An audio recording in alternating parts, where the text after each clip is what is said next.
That's my wife. She dove through the closing doors, crashed into someone. He didn't move, just pressed a button. The doors sealed. She looked up, saw the tattoo on his neck, the blood on his sleeve, eyes that belonged to something dangerous. Wrong elevator. And now there's no way out. If you love intense Afro-Korean romance stories, subscribe to Ebony and Pearl's Stories.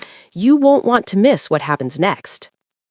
The marble floor of the Meridian Grand Hotel was so polished Sienna could see her reflection in it, distorted and wavering, just like she felt inside. Her hands trembled as she adjusted the pastry boxes stacked in her arms, the cardboard corners digging into her palms hard enough to hurt. She focused on that pain, anything to distract from the growing panic clawing at her chest. She'd been delivering custom desserts to this hotel for 3 months now, always through the service entrance, always invisible. Today, the kitchen staff had redirected her through the main lobby because of some plumbing emergency in the back corridors. Of course, because my life wasn't complicated enough without walking through a space where Tony might see me. The lobby stretched before her like a gauntlet, all soaring ceilings and crystal chandeliers that caught light and threw it around like confetti. The air smelled of expensive cologne and fresh lilies from the massive floral arrangement on the center table. Her sneakers squeaked slightly on that perfect floor, announcing her presence, marking her as someone who didn't belong here. She kept her head down, counting steps. 23 to the elevators. Then she could vanish up to the penthouse kitchen, deliver her macarons and tartlets, collect her payment, and disappear back into her small, safe world. 23 steps. She could manage that. Before we continue, if you're enjoying this story, hit that like button and drop a comment. Let me know you're here. Sienna. The voice froze her mid-step. Her stomach dropped. That familiar tenor with its slight whine at the edges turned her blood to ice water. She didn't turn around. Maybe if she kept walking, he'd think he was mistaken. Maybe reality would bend just this once in her favor. Sienna, wait. I know that's you.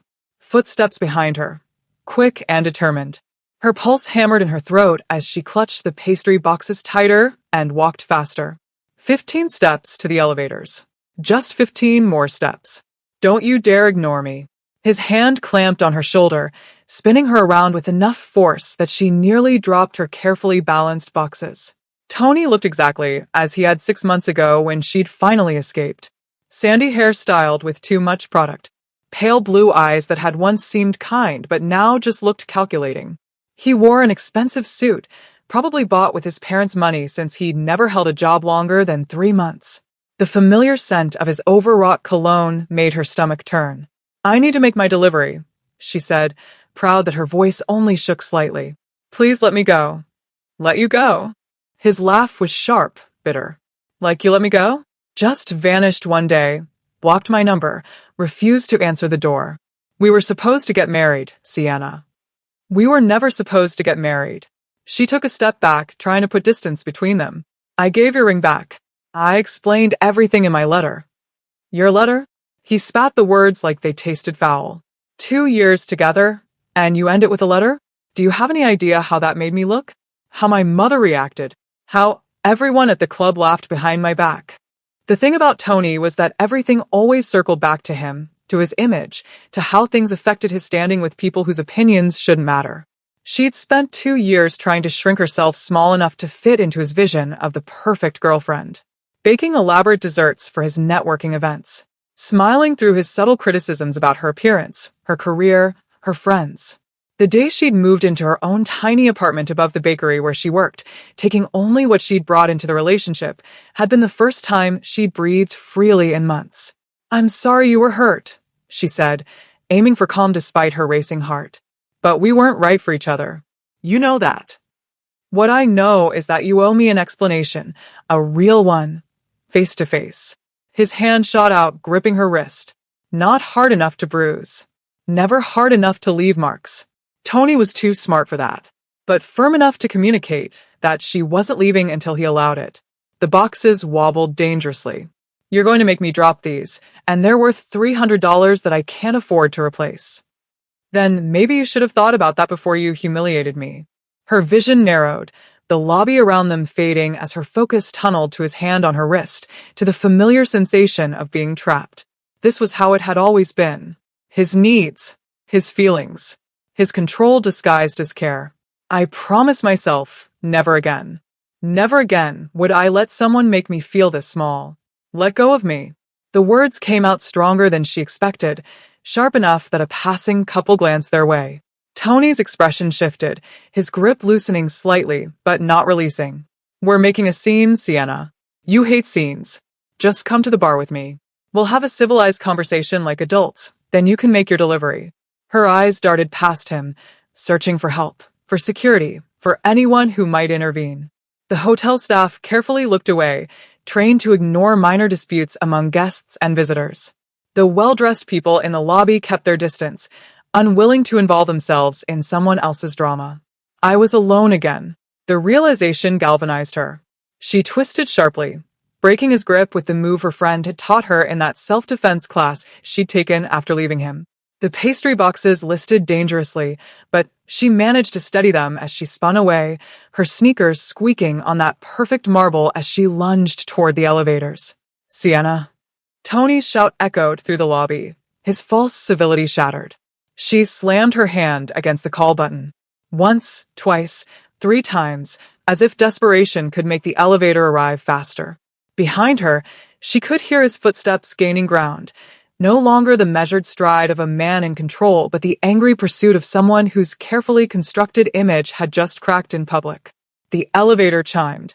That soft, mechanical sound was the most beautiful thing she'd ever heard. The brass doors began to slide open. Sienna didn't think, didn't look, didn't process anything except the shrinking space between her and Tony's reaching hand. She threw herself forward into the elevator, her shoulder slamming into something solid, immovable, and expensive smelling. Strong hands caught her arms, not grabbing, not controlling, just steadying, as her momentum carried her into a stranger's space.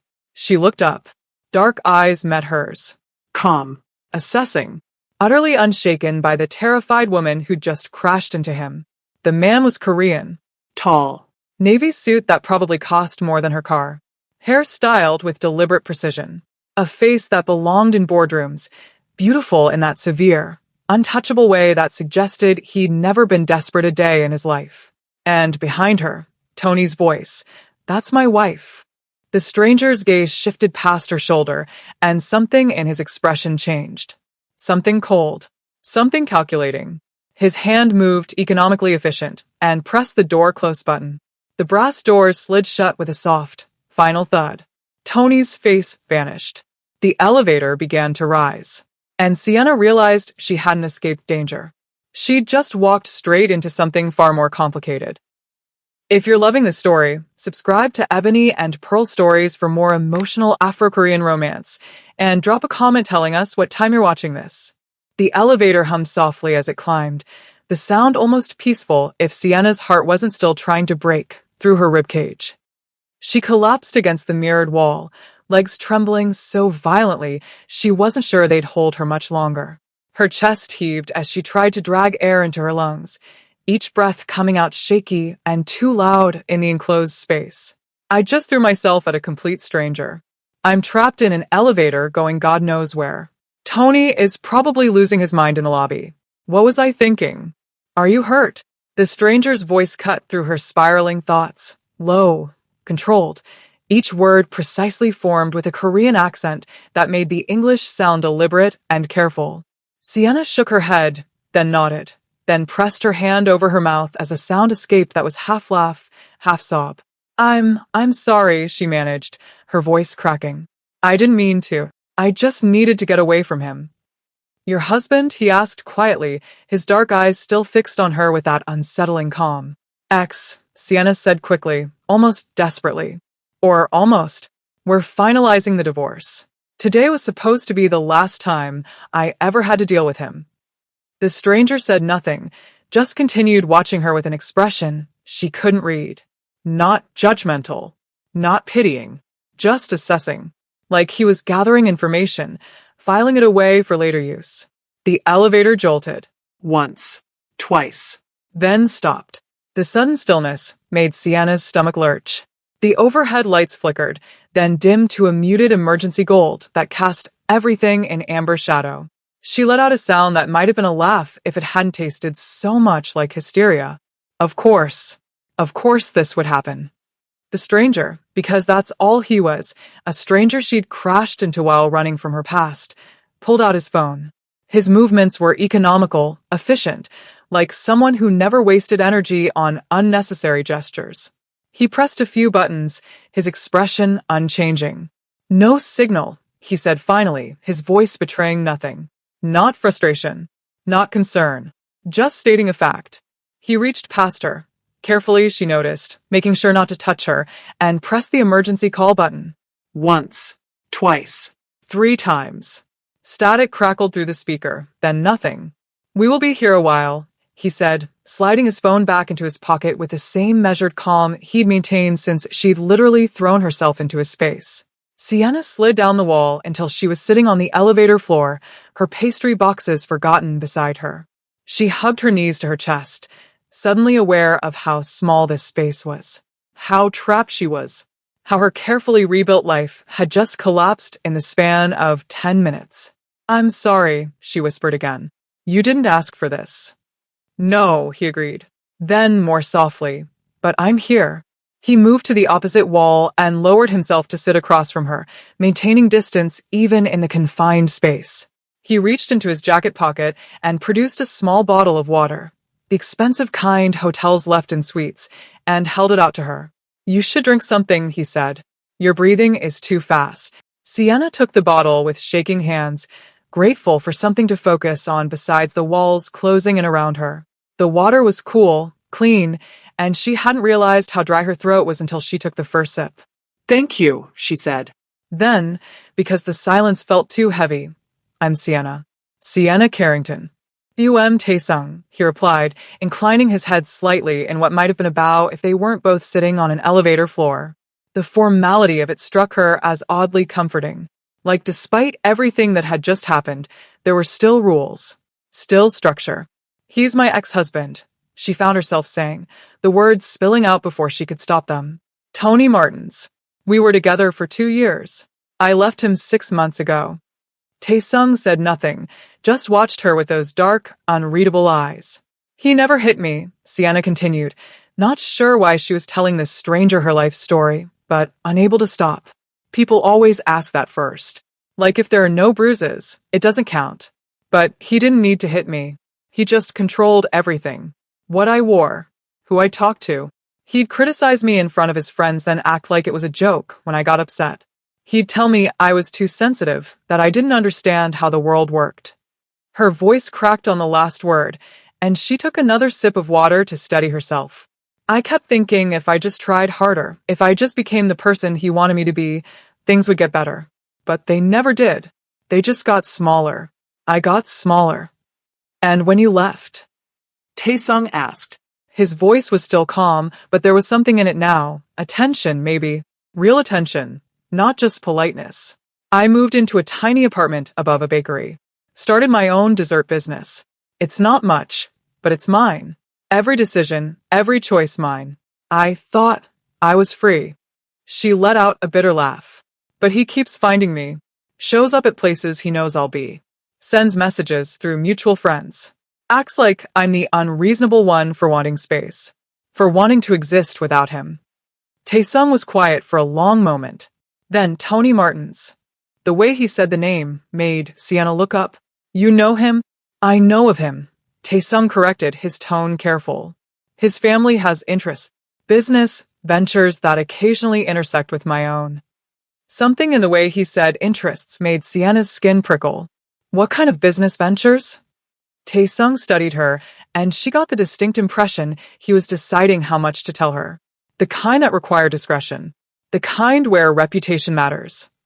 "Tony's family has money," Sienna said slowly. "Old money. His mother is always going on about their lineage, their connections. But I never really understood what they actually did." "They facilitate things," Tae-sung said, "for people who prefer their business arrangements to remain unofficial." The temperature in the elevator seemed to drop. Are you saying Tony's family is involved in something illegal? I'm saying, Taesung replied carefully, that Tony Martins has made noise in places where noise is unwise. That he has crossed lines that men in his position should know better than to cross. Sienna's heart rate kicked up again, but for a different reason now. How do you know all this? Taesung's expression didn't change, but something flickered in his eyes. A calculation, a decision made. Because men like Tony fear consequences only when those consequences have teeth. And I am someone who provides clarity about consequences. The words were measured, almost gentle, but they hit Sienna like ice water. This wasn't just a wealthy businessman trapped in an elevator. This was power, real power, the kind that didn't need to announce itself because everyone who mattered already knew. Are you? She couldn't quite form the question, couldn't quite voice what her instincts were screaming at her. Dangerous? Taesung finished for her, his lips quirking in something that wasn't quite a smile. Yes. It wasn't a threat. It was just a fact, delivered in the same calm tone he'd used to offer her water. Sienna should have been terrified. Should have been scrambling for the emergency button, screaming for help, doing anything except sitting here calmly drinking water with a man who'd just admitted to being dangerous. But instead, she felt something unexpected. Relief. Because for the first time since Tony had appeared in that lobby, she wasn't the most vulnerable person in the room. He won't stop, she whispered. Even if I move again. Even if I change my number. He thinks I belong to him. He'll keep coming. Taesung's jaw tightened almost imperceptibly. Then he will need to be corrected. The elevator shuddered, the lights flickering again. Taesung stood smoothly, instinctively positioning himself between Sienna and the doors. The movement was automatic, protective in a way that made her chest tighten. When we get out of here, he said, his voice low and certain, you will not have to run from Tony Martins again. What are you going to do? Sienna asked, not sure if she wanted to know the answer. Taesung looked at her, his dark eyes holding hers with an intensity that made her breath catch. What needs to be done? The elevator lurched back to life, the lights snapping to full brightness. The car began its ascent again, numbers climbing on the display above the door. But Sienna barely noticed, because she just realized that walking out of this elevator with Taesung might save her from Tony. Or it might trap her in something far more dangerous than anything she'd escaped. The door slid open with a soft chime, and Sienna had to make a choice. If you're invested in Sienna's story, subscribe to Ebony and Pearl Stories and turn on notifications. There's so much more coming, and you won't want to miss what happens next. The elevator doors opened onto a marble-floored hallway that smelled of leather and money. Sienna didn't move. Taesung stood in the doorway, one hand holding the door sensor, waiting. Not rushing her. Not demanding. Just waiting. Beyond him, she could see a man in a black suit, younger, Korean, standing with a kind of rigid posture that suggested military training or something similar. When he saw Taesung, he bowed slightly, his eyes flicking to Sienna with barely concealed curiosity. Boss, the man said in Korean, then added in accented English. The car is ready when you are. Boss. The word hung in the air between them. Sienna's hands tightened on the water bottle Taesung had given her, the plastic crinkling under her grip. She looked at Taesung, really looked at him for the first time since she'd crashed into his face. The navy suit that fit like it had been tailored specifically for his frame. The way he held himself, spine straight but movements fluid, like someone who'd never doubted his right to occupy any space he entered. The faint scar she could now see at his collarbone, barely visible where his shirt collar opened, thin, precise, the kind of mark left by something sharp wielded with intent. And his eyes. Dark, calm, assessing everything without revealing anything. This wasn't a businessman. This was something else entirely. You can walk out alone, Taesung said quietly, his voice pitched for her ears only. The lobby is 2 floors down. Hotel security will escort you to your car if you ask. Tony has likely been encouraged to leave by now. Encouraged? Sienna repeated, her voice barely above a whisper. My people made a phone call. Tony Martins is not welcome in this hotel anymore. My people. Just like that.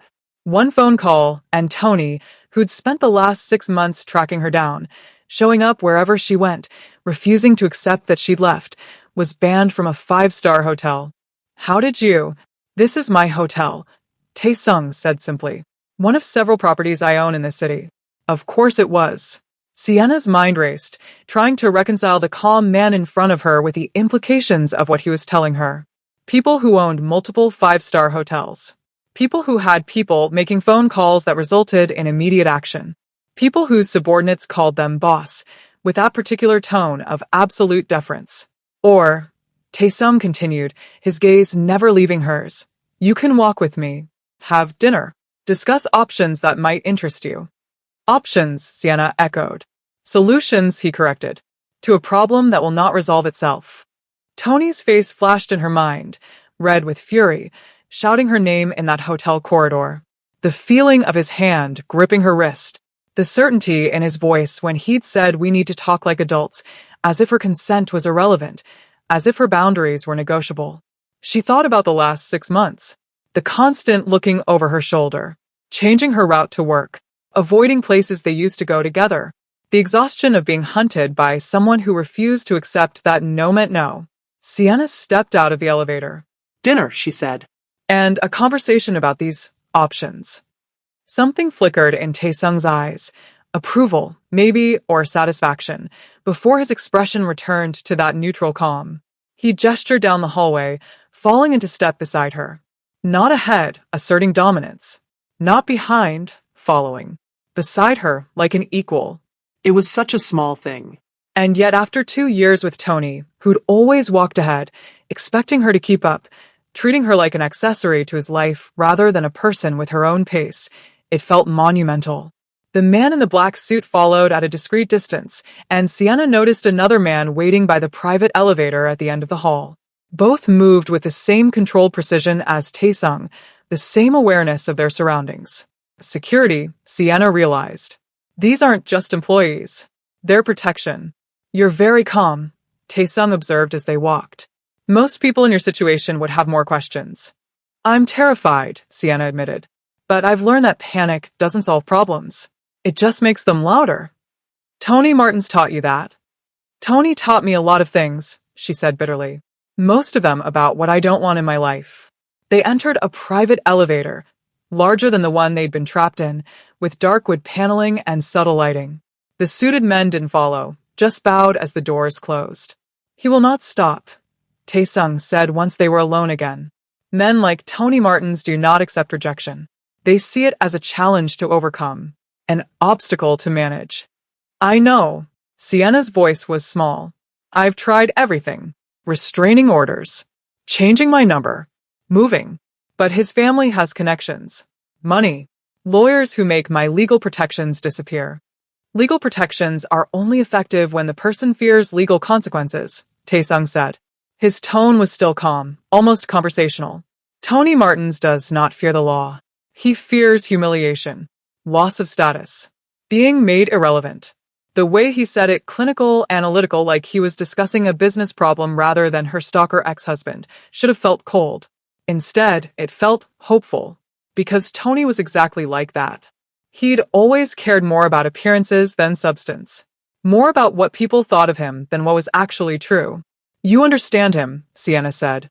I understand men who mistake privilege for power, Tae-sung replied. They are loud because they are insecure, controlling because they are afraid. They harm others because they cannot bear their own insignificance. The contrast between the two men crystallized in Sienna's mind with sudden, sharp clarity.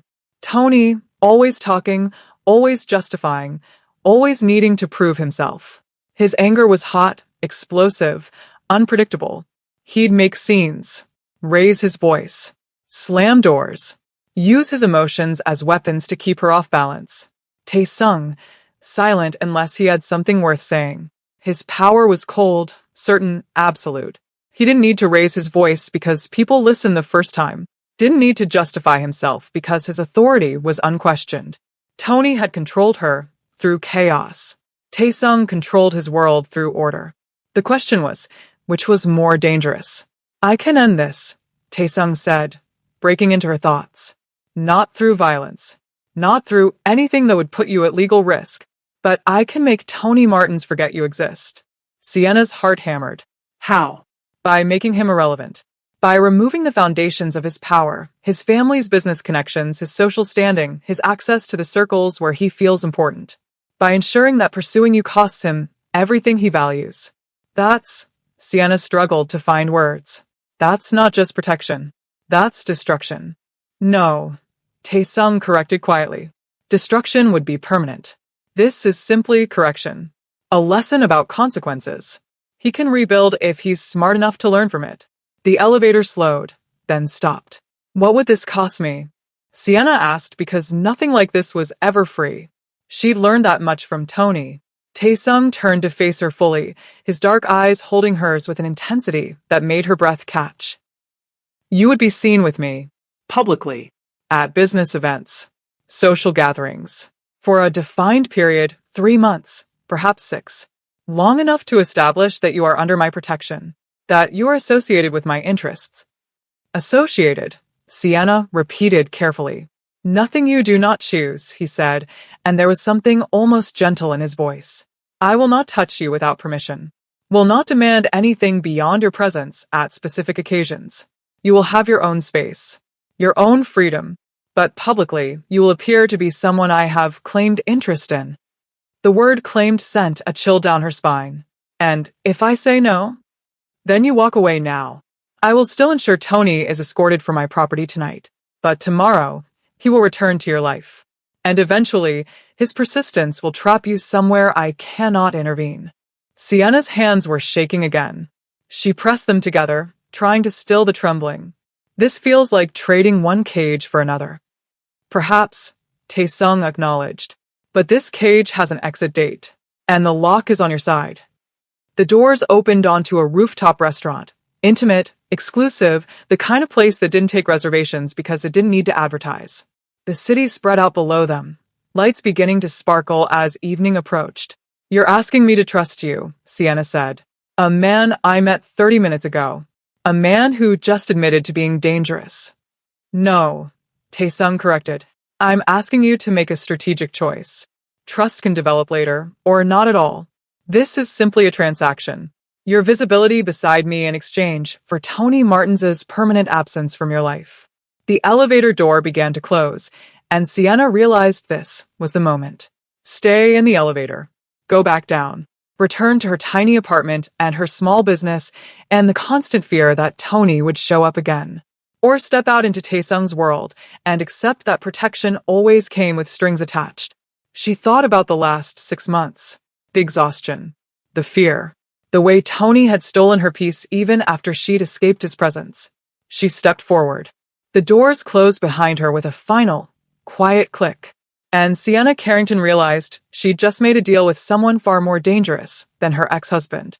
The question was whether she'd been saved, or simply caught in a more elegant trap. You've made it this far. Thank you for being part of this journey. Subscribe to Ebony and Pearl Stories for more intense Afro-Korean romance, and drop a comment with your thoughts on Sienna's choice. The rooftop restaurant was unlike anything Sienna had ever seen.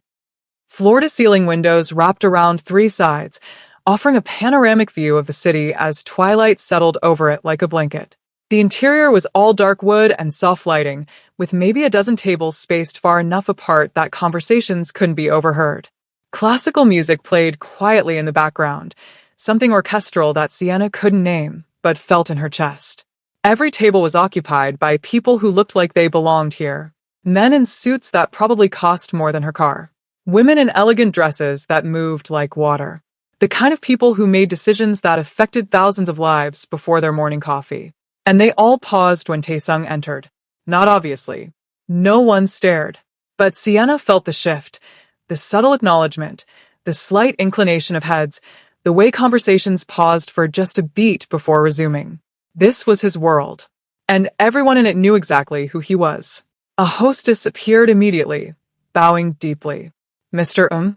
Your usual table is ready. Taesung inclined his head and gestured for Sienna to walk ahead of him. She noticed he positioned himself so that he was between her and the room, not possessively, but protectively, like a shield she hadn't asked for, but suddenly felt grateful to have. Their table was in the corner, with a view of the city, but also a clear sight line to the entrance. Tactical, Sienna realized. He'd chosen a position where he could see everything coming. A man approached as they sat, older, Korean, with silver at his temples and sharp eyes that missed nothing. He bowed to Taesung, then spoke in rapid Korean. Taesung's expression darkened slightly. He responded in the same language, his tone clipped, authoritative. The man bowed again and withdrew, pulling out a tablet as he left. What was that about? Sienna asked, though part of her wasn't sure she wanted to know. Hotel security, Taesung said, his voice carefully neutral. I asked them to review footage from the lobby. Sienna's stomach tightened. Tony. Yes. The man returned a moment later, the tablet in hand. He set it on the table, angled so both Taesung and Sienna could see the screen, then stepped back. The footage was black and white, time-stamped 20 minutes ago. Tony stood in the lobby, pacing, gesturing wildly at hotel staff. Even without sound, Sienna could see his mouth forming her name. His face was red, his movements agitated. A security guard approached him, clearly attempting to de-escalate, but Tony shoved past him toward the elevators. More security appeared. This time, 3 men in black suits, professional, coordinated, positioned themselves between Tony and the elevator bank. One of them spoke into a radio. Tony's expression shifted from anger to something uglier. He grabbed one security guard's arm, shouting something Sienna couldn't hear but could read in the aggressive set of his shoulders. Then he tried to push past them. The guards didn't use violence. They didn't need to. They simply formed a wall, immovable, and began walking Tony backward toward the exit. He fought the entire way, not physically, but with words, with status, with the entitled belief that he deserved to go wherever he wanted. The footage showed him being escorted out the front doors. But even on the sidewalk, he didn't leave.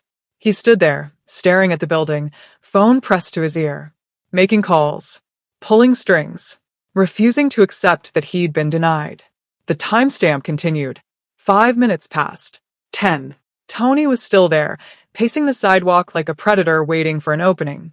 Taesung tapped the screen, pausing the footage. He has called his family's lawyer twice, his mother once, and 3 business associates who have connections to this hotel's parent company. He's trying to get back inside, Sienna whispered. He will not succeed, Taesung said flatly. But this illustrates my point. Tony Martins does not accept obstacles. He escalates. He weaponizes his connections. He believes that persistence and privilege will eventually wear down any resistance. Sienna stared at the frozen image of Tony on the screen, his face twisted with rage, his hand raised mid-gesture. This was the man she'd spent 2 years with. The man who'd told her he loved her while systematically dismantling her confidence. The man who'd made her feel like she was crazy for wanting space, unreasonable for having boundaries, ungrateful for not appreciating his care. He'll be outside when I leave, she said quietly. Won't he? Yes. And tomorrow, he'll show up at my apartment, or my work, or anywhere else he thinks I might be. Yes. Sienna closed her eyes. She was so tired, bone-deep exhausted from 6 months of running, of hiding, of trying to build a life, while constantly looking over her shoulder. You said you could make him stop, she said, opening her eyes to meet Taesung's steady gaze. Explain exactly what that means. Taesung dismissed the security man with a subtle gesture. Once they were alone, he leaned forward slightly, his voice low and deliberate. Tony's family wealth comes from their position as intermediaries. They facilitate connections between legitimate businesses and less legitimate operations. They trade in access, in discretion, in the appearance of respectability. Money laundering? Sienna asked. Among other things. They are not major players. They survive by being useful to more powerful interests, by maintaining relationships, by never drawing unwanted attention. And if they drew attention, those more powerful interests would cut ties. The family's business would collapse. Their social standing would evaporate. They would become irrelevant. Sienna processed this, her mind working through the implications. You're saying you can destroy his family's business.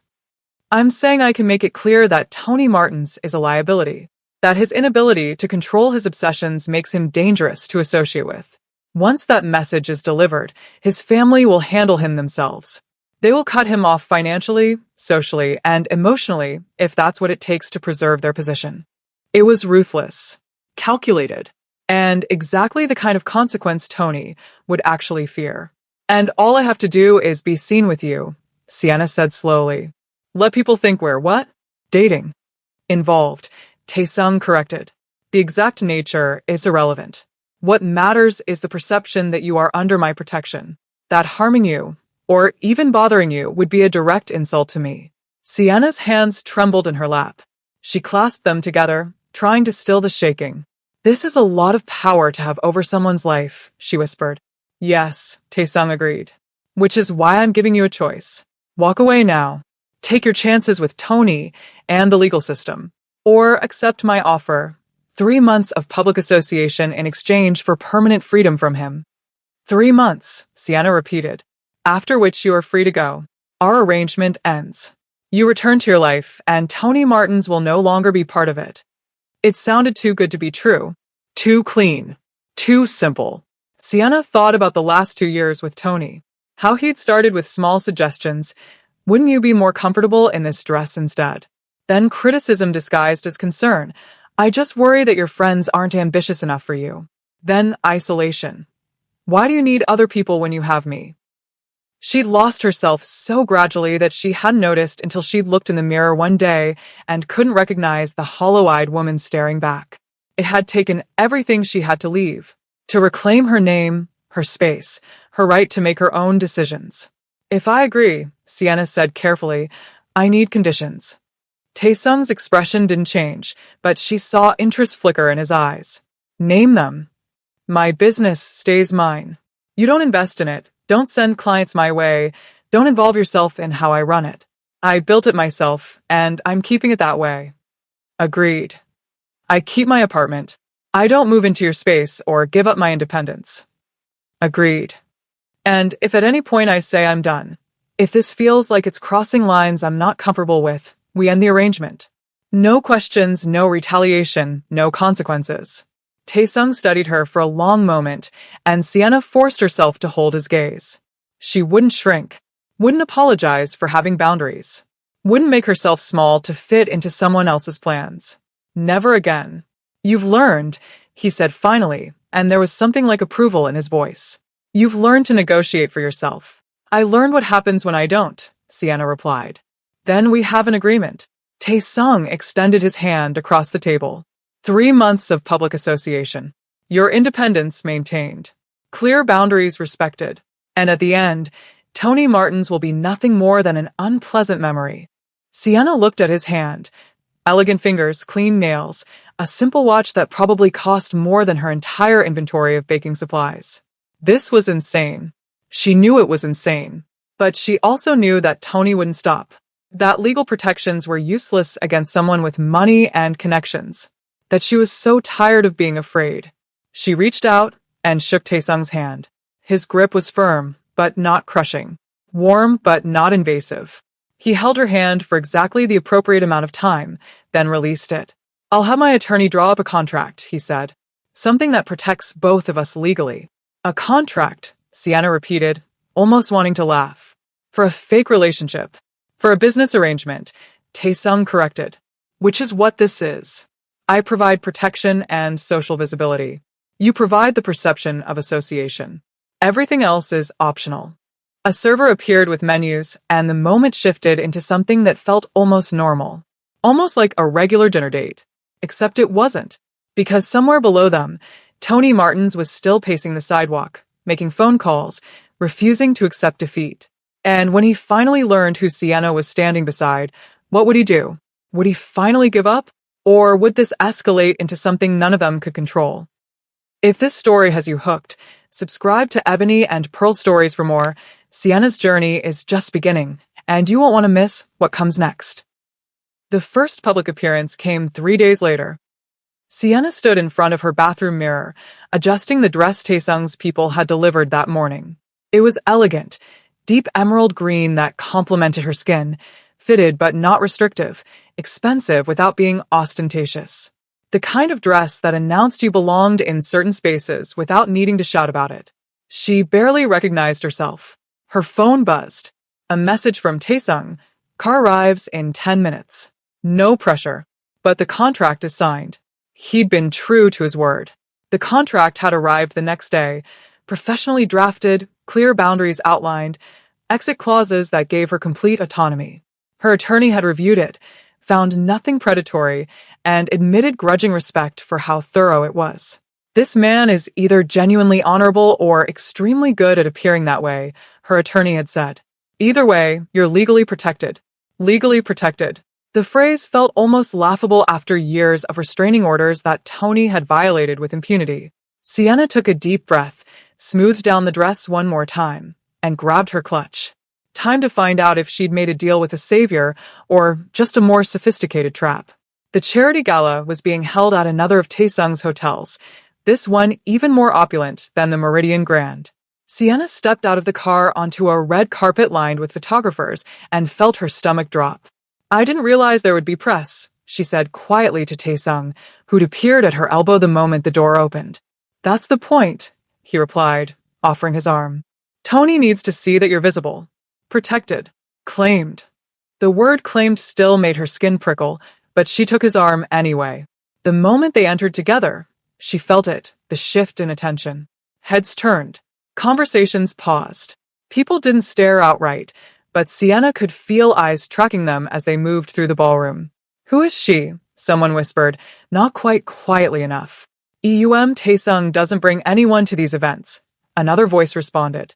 She must be important.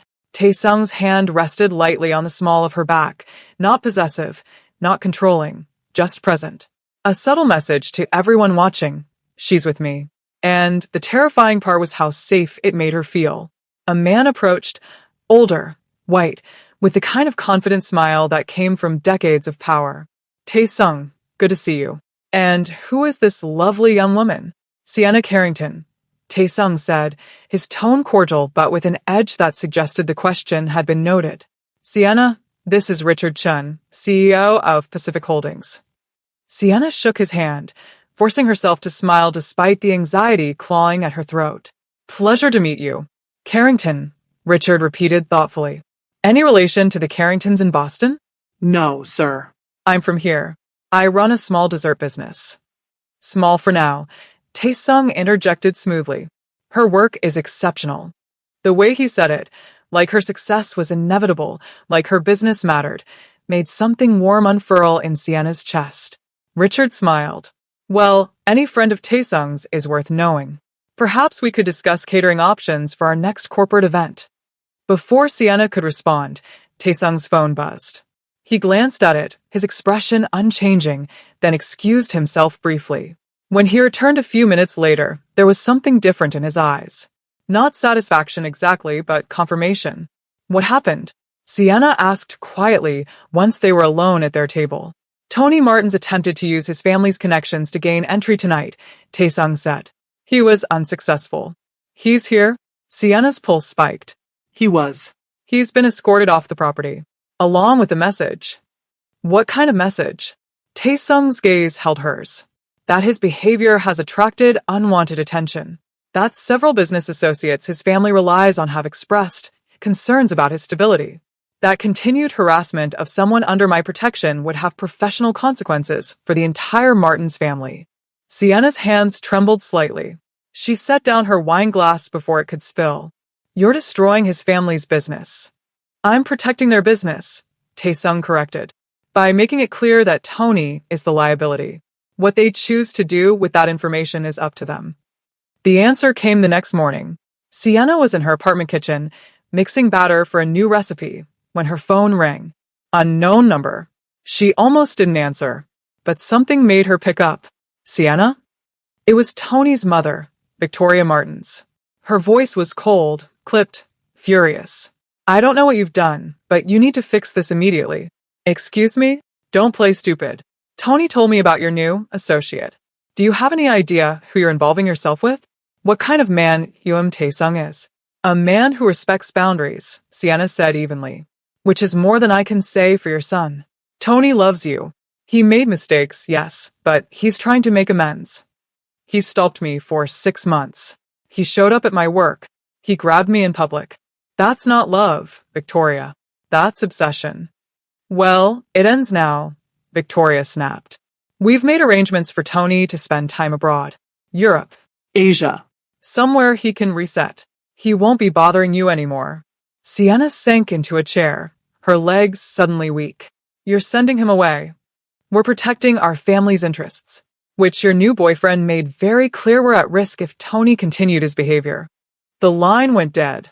Sienna sat in her quiet kitchen, sunlight streaming through the windows, and felt something she hadn't experienced in over 2 years. Peace. The next 3 weeks passed in a blur of galas, dinners, and carefully orchestrated public appearances. Sienna learned the rules of Taesung's world, how to read the hierarchies in a room, how to navigate conversations where business was discussed in metaphors, how to recognize the difference between genuine allies and opportunistic predators.